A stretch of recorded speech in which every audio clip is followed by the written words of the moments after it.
তোমরা তো আগের পার্টে দেখেইছিলে যে ফুলের অর্ধেক কাজ কমপ্লিট হয়ে গেছিলো আর আমরা চলে গেছিলাম রেডি হতে। তো এই পার্টে রাত্রিরে কি কি করব সেইগুলো তোমাদের সাথে শেয়ার করব। তো আগের পার্টটা যারা যারা দেখোনি তারা আমার নামের নিচে লিংক আছে, সেখানে গিয়ে দেখে আসতে পারো।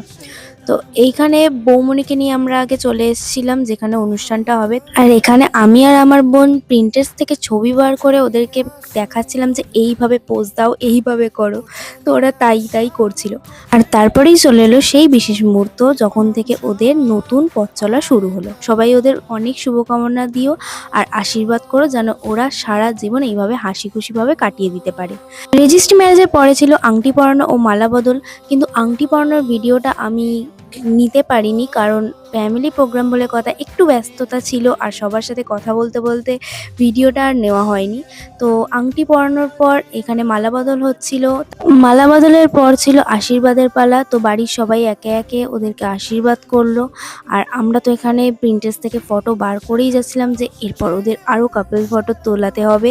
আরও মানে ওরা তো লজ্জা পাচ্ছিল কারণ বাড়ির সবাই ওখানে ছিল। আশীর্বাদের পর ওরা এখানে কেকটা কেটে নিয়েছিল, যেটা ওদের জন্য স্পেশালভাবে কাস্টমাইজ করা হয়েছিল। আর তারপর আমরা অনেক ছবি তুলেছি, ওদের অনেক ছবি তুলিয়েছি। তারপর চলে এসেছিলাম খেতে, কারণ খেয়ে এনার্জি বাড়ি নিয়ে তারপর নাচতে হতো। এখানে আমরা বৌমনিকে কংগ্রেচুলেশন জানাচ্ছিলাম, তারপর খেয়ে দিয়েই চলে গেছিলাম নাচতে। আর এখানে আমরা কি নাচ করছিলাম সেটা আমরা নিজেরাও জানি না, যা পেরেছি নেচেছি। তারপর বৌমনিকেও আমাদের দলে টেনে নিয়ে দারুণ নেচেছি, দারুণ এনজয় করেছি। বাট দাদা আসতে চায়নি, দাদা লজ্জা পাচ্ছিল তো আসতে চায়নি। বৌমনি তো আমাদের সাথে খুব নাচ করেছে, প্রচুর পরিমাণে নাচানাচি এনজয় করার পর এবার ছিল বাড়ি যাওয়ার পালা, কারণ প্রায় 1:30-2 বেজে গেছিলো আমাদের বাড়ি আসতে। তো বৌমনিও ততক্ষণে বাড়ি চলে গেছিলো আর আমরা এখানে ফাঁকা রাস্তায় অন্ধকারে বাড়ি আসছিলাম।